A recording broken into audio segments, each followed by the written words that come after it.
So first off, Lacuna Passage is not Subnautica in space, as some of the early access marketing threw out there and as some YouTube Let's Players lapped up out the bowl and ran with in the titles of their videos. Because yes, that is good marketing and people will absolutely click on that phrase in the title. See that phrase in my title. But it's not Subnautica in space, first and foremost because, you know what is Subnautica in space? Subnautica is Subnautica in space.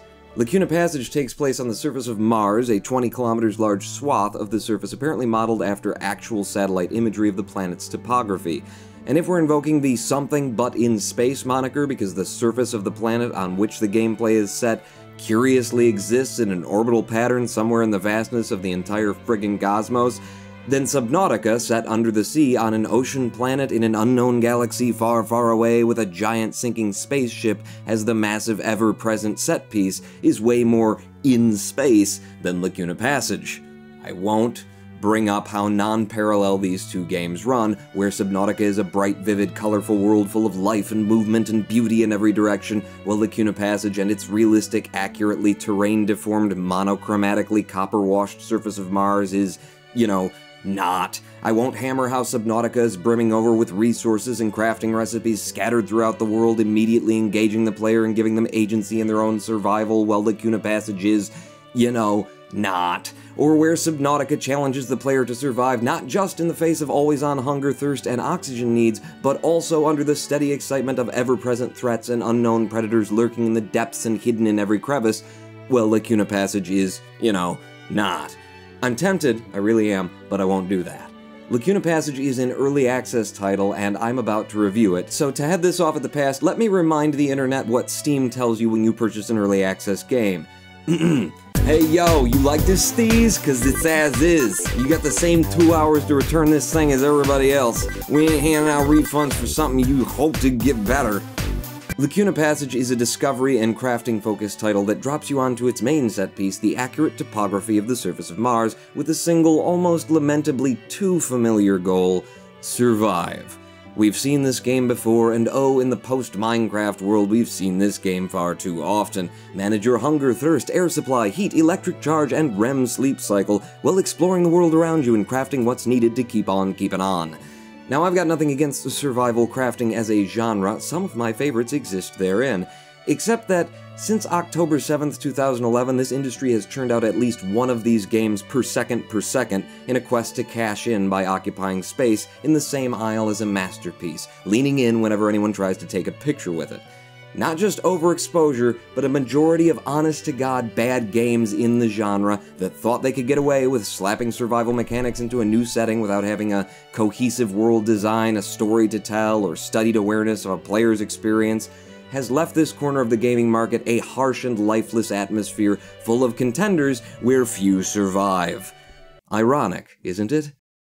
If you don't bring something truly excellent and unique, we're all sure to have played your game before, just in someone else's wrapping paper. Now, Random Seed Games, the developer of Lacuna Passage, promises a story mode in future to what is presented today as a raw sandbox, and I'm hoping the story mode is a big deal, that all of this has been built just to serve as ornament too, and maybe even that the sandbox will be outright eliminated in favor of the story mode when it's all come together. We've all seen too many titles circa Space Engineers and No Man's Sky that developed a strong core set of mechanics and then either forgot or awkwardly tried to tack on after the fact something that would qualify as a story or gameplay or any incentive to keep playing after you've seen it once.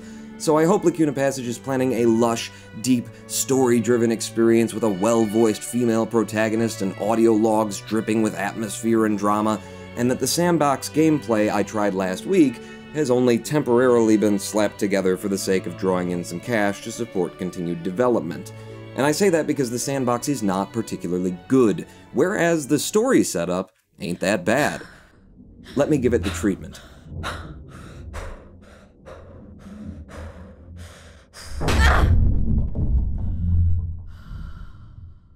You emerge from your drop pod into the eerie though beautiful orange hues of a barren red planet with a distant speck of sun drifting idly overhead. Alone, surrounded by empty expanse, you're guided to a distant shelter erected by God knows whom. You find the outpost in a mild state of disrepair that somehow evidences long-term use, while also suggesting it was still in the process of being assembled. Missing components, absent solar panels, burned-out fuses, all these give the place a supremely lived-in smell while begging the question, where the hell is everyone? Inside, the shelter itself has been plunged into darkness due to the failing state of the surrounding equipment. You'll need to restore electricity if you're to survive the night. It's a good open, and potentially a great setup for some creepy, am I really alone here storytelling. Fingers crossed that's what we get.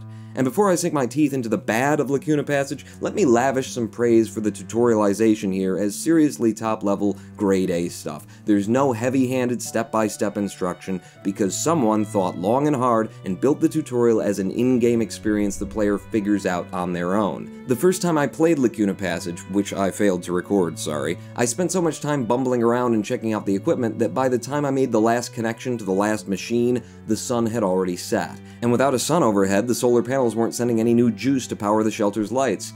So I slept my first night in the habitat with oxygen, water, and heat all working, but immersed in total darkness, and exited the shelter at sunrise without recharging my suit. That's awesome! Allowing the player to build their own unique story like that, as sometimes told through the lens of personal ineptitude, is very much the point of a minimalist tutorial like this, and I appreciate the touch. That touch is maybe why I have some hope for Lacuna Passage in the long run. It shows the kind of gameplay shaping and subtle player experience crafting that, sadly, the rest of the game's pacing fails utterly to evidence the slightest awareness of. The very thing that Random Seed Games has guaranteed themselves at least some revenue success with, by setting this title on a NASA-accurate surface of Mars in a time when Elon Musk has us each vying for a seat on the first colonization ship, is also the biggest, most looming problem Lacuna Passage has to contend with. You see, the moon was once a magical thing, suspended in the sky overhead, full of romance, passion, and dreams.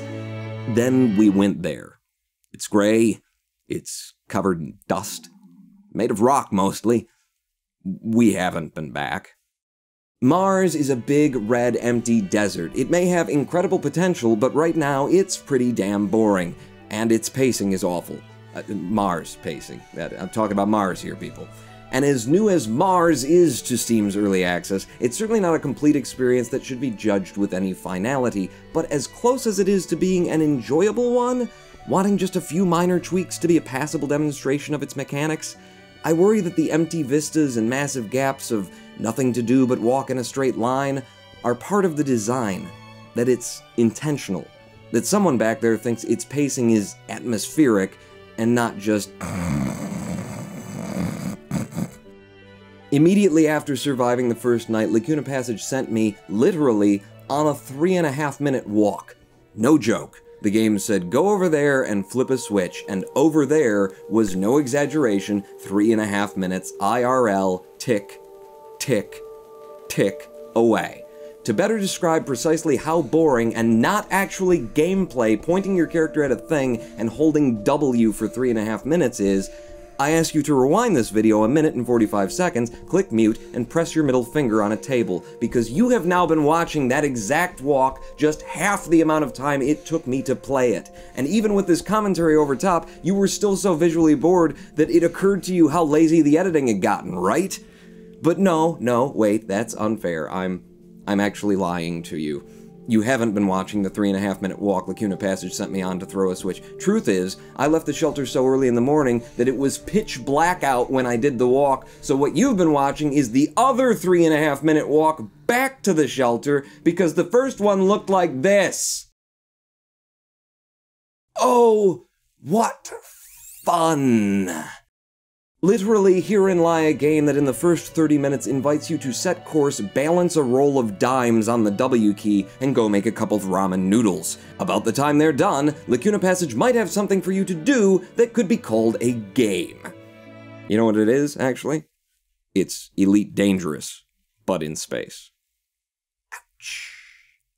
As harshly as I'm treating Lacuna Passage for the mind-numbing disaster that is what it's calling pacing on day one of early access, as unfamiliar players taste test and decide whether to support its continuing development or simply return it for a refund after 2 tedious hours trial, the truth is, there are honestly just a few very minor touches it wants to avoid disappointing and disenfranchising that audience. Scale is the issue here, and throughout development of the game it is always going to be the issue due to the nature of what Random Seed is trying to build and the setting it's chosen. Mars is huge and empty, and the balancing act here is to fill it with gameplay while maintaining its realistic and thematic emptiness. So let's talk about how to fix this thing before want of a few easy tweaks plunges Lacuna Passage into early access hell. I will walk 3.5 minutes out, and I will walk 3.5 minutes more just to be the pawn who writes a review and gives you 1.5 out of 4. But you've got to give me a point of interest in the middle. Something I start to see on the horizon within the first minute's walk that I reach by the minute 45 mark and then get to have a meaningful game progressing non-switch throwing interaction with. To that end, drop a dead guy on it. I haven't mentioned it yet, but in my first pass at Lacuna Passage, the one I didn't record, sorry, I eventually stumbled upon the corpse of a fellow colonist lying randomly in the sand, which I counted another sign of a potentially intriguing story Random Seed means to tell with all this. We've gone from, hey, where did everyone go, to, oh, there they are, excuse me, why are you dead, and am I next? Wouldn't a dead body make a lovely gift this holiday season? Drop one halfway to the first waypoint and the bad pacing gets a band-aid. You've got an implicit justification for why a dead colonist would be there since we're halfway between the waypoint and the shelter, and I can't be the only dude who's ever had to go trip the breakers on this thing. It even adds more of that environmental sense of looming the game seems to be going for. I mean, here's the dead guy, here's me, dead guy was clearly on his way to or from doing exactly what I'm on my way to. Oh crap, am I gonna die? I'm gonna die, aren't I? Load this dead colonist pockets with the first blueprint, and suddenly that 7-minute round trip doesn't feel so utterly fruitless. The player will be less aware of the gruelingly uninterrupted return hike, because now we're eager to get back to the shelter and make use of the goodies we found on dude number 1. That is a change to the procedural generation of asset spawn points the developers can patch in over an afternoon, and that change alone probably would have kept me playing long enough to become invested in trying to find the next shelter and push the gameplay forward. The other big deal breaker with an easy fix, when I got to that switch, you know, the waypoint you had me walk all that way out to, nothing happened. I turned it on, it was missing a fuse, I replaced the fuse, and thank God I had one left in my pocket after patching up the shelter because Lord knows I was not going a 7-minute round trip back out. Still, surely something was intended to happen after I flipped that switch, right? It didn't. There wasn't a new point of interest on the map or something undiscovered showing up on my scanner. I got squat. So presuming there's a rule set at work about where these assets can spawn in relation to one another in the sandbox, and assuming the developers meant for activating that waypoint to allow me to detect something new, thereby expressing to new players the virtue of bothering with the waypoints, it all needs to be tightened up.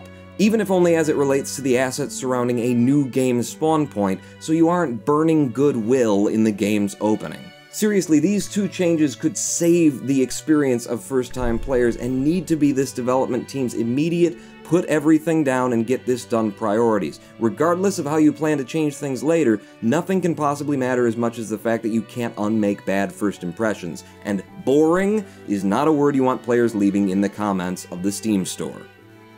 I'm pretty sure no matter how you build this game, it's going to have a lot of walking and doing nothing, and hey, what can you do? A vehicle of some kind may be in the crafting blueprints, especially since we've got Subnautica but in space here.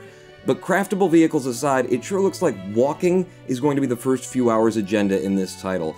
And there are a lot of things you can do to gamify walking that haven't been done here. As I speak, literally tens of thousands of people are holding up on a direction pad while running a little half-elf cross-dresser through miles upon miles of an open world for the privilege of then holding up some more to climb a tower and then throw a switch, and they're loving it. I'm only half joking here, people. Breath of the Wild's hidden minigame, the one that gets played more than any other portion of its content, is the constant touch and release of that little spiraling stamina bar. Imagine Breath of the Wild without it. If Link couldn't get winded and you had nothing to futz with in the gaps, the scale of that world would become tedious. Subtle and insignificant as it seems, having that little something to monitor even when there's nothing to do but run in a straight line, along with the agency you have over it, makes a huge difference. Eyes to fingers, mechanically, gaming is this. For all the walking, Lacuna Passage wants for a stamina system that gives the player agency over it, where you don't just run until you can't and then wait an arbitrary amount of time until you can try running some more, which is what it has now. And it can have one that doesn't break the game's realism vibe, with a heart rate indicator on the helmet's HUD, a numbered BPM readout that changes color as the player gets nearer to exhaustion. And I'll do you one better, put a voltage draw reading on the HUD with it. Let people know that every time you switch on that scanner, you're burning electricity. Hang that sword over the player's head like Damocles. People will naturally try to conserve even meager resources utilized by the scanner, which means they'll be flipping it on and off as they walk. Remember Five Nights at Freddy's?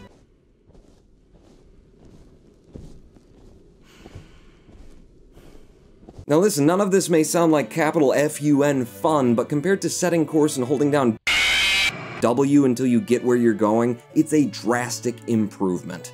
All that said, regardless of my suggestions, if Lacuna Passage intends to just expand on the sandbox mechanics it's showing today, tack on a few hundred blueprints with modular build-your-own-shelter plans, it's plainly unlikely that it will ever be as good as other titles in the genre that have already tread this ground to death. Mars is just too much an actual sandbox to put that kind of sandbox in. Fixing slowly malfunctioning electrical circuits is busy work at best, and while you can build them into a more and more complex affair as time goes on, and make legitimate puzzles out of them, which I suggest you do, you're still just making a game that too many people have already made in a unique-ish setting. A setting that, portrayed realistically, is an objectively boring one at that. You'll sell a few copies to the crowd that's intrigued by where we stand as a global peoples today on the cusp of becoming a two-world species, but the game you've made will still be flat. Another contender playing catch-up, copying other developers' mechanics and giving us a different colored version of the same old survival game. But pick yourself up after that kick in the ribs, because conversely, you've got all the set pieces you need to tell a really good story here. A story I can see going in any number of directions, led by a female protagonist, a stranded Martian colonist, and that's where this thing can make its own mark. Please, God, do not be tempted to tell whatever story you're planning through text logs. A few? Okay. Some? No, that's already too much. Hire a good voice actress and put her to work, and don't tack the story on to an overgrown pile of mechanics and blueprints. Tack additional mechanics on that allow you to tell the story. This is not Subnautica in space, but it absolutely could be Firewatch in space. And just typing those words into Notepad got me excited. I mean, hear me out. The problems Lacuna Passage has all revolve around a barren, empty landscape that you can't fill in without breaking from its realism, and too much walking in straight lines with nothing to do between the ends. My God, it's the perfect platform for the main character to be chillingly trying to reach someone, anyone, over the comms as she walks those 3 minutes through lifeless, empty terrain, recording voice logs at each signal source tracked down as she attempts to piece together what's happened here. It's a brilliant setup that fills all of those gaps without having to fill all of those gaps. Just do me one favor, okay? If you decide to go that road, if you're already planning to go that road, no internal monologues. Even as a means of delivering backstory, it'll break immersion. She's got a radio in her suit, let her talk, even if it turns out there's no one listening. Mix her vocals so we're in the helmet with her, close and plastic as the words bounce off the visor. You know what? In fact, now that I'm started, you should really just hire me to write this thing. Lacuna Passage is new to Steam Early Access, it's very much in an alpha state, it's got a bunch of bugs, it's got a bunch of pacing issues, all of which can be forgiven, but still, I can't recommend anyone picking it up for the $18 price tag as it exists today. Add those two little tweaks to the sandbox mode, now you got something that's kinda playable. Turn it into Firewatch in space, and oh my God, I will support you until the end of eternity. I will follow you to Mars itself. And I will recommend that everyone around me grab a ticket as well. But for today, let's all just sit back and see what direction Lacuna Passage decides to go. I am the Ronin Pawn. And that was quite out of character. Pawn out.